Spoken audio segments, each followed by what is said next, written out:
Okay, so think about bath salts. You're probably picturing something for relaxation, right? Well, what if they weren't just for that? What if they were actually a high-tech system that mashes up ancient geology with some seriously modern material science?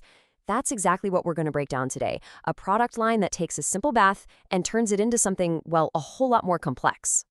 So, first, let's just get a look at the products themselves. The branding is super clean, right? Almost looks like something from a pharmacy.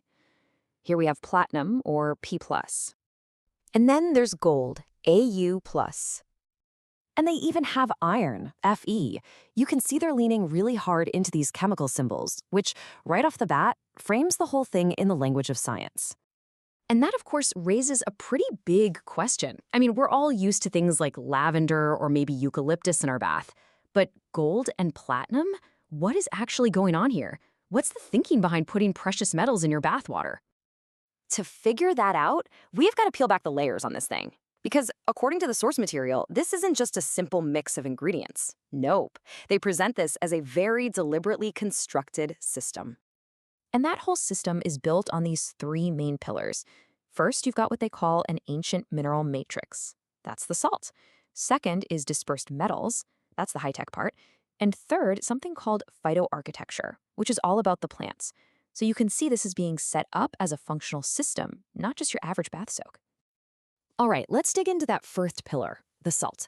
Because, as you can probably guess, we're not talking about the stuff you sprinkle on your food here. The foundation for every single one of these products is a specific thing called Tyretsk rock salt. It comes from one particular mine, and it was formed millions of years ago in an ancient sea. The words they use to describe it are geologically mature and naturally pure. This is all meant to position it as this really pristine, stable foundation, totally different from modern chemically processed salts. And this quote right here? It's a perfect example of the kind of language they're using. The salt isn't just salt, it's a mineral matrix. See how that reframes it? It becomes this stable carrier for everything else they're going to add. That whole backstory about its geology is absolutely central to the brand's story. So, we've got our ancient geological base. Now, let's bring in that second pillar, which yanks us right into the 21st century. This is where things get really interesting, with a concept they're calling cosmetic metal therapy. So, what on earth is that? Well, the source is really careful about how they define it. This is a cosmetic approach. Let's be clear, it is not a medical treatment. The idea is to use metals to change the environment on the surface of your skin, to influence how things feel, that feeling of cleanliness or freshness or a certain skin tone. Now, this is probably the single most important scientific point they make. They're using dispersed metal particles, not dissolved metal salts. And scientifically, that's a huge, huge difference. The idea is that these tiny particles create an effect right on the surface of your skin, at that boundary where skin meets water, instead of getting absorbed into your body. This is the key to framing the whole thing as a safe, cosmetic product.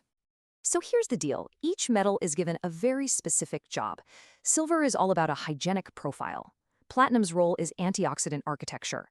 Gold is for radiance, copper's for balance, and iron is for toning.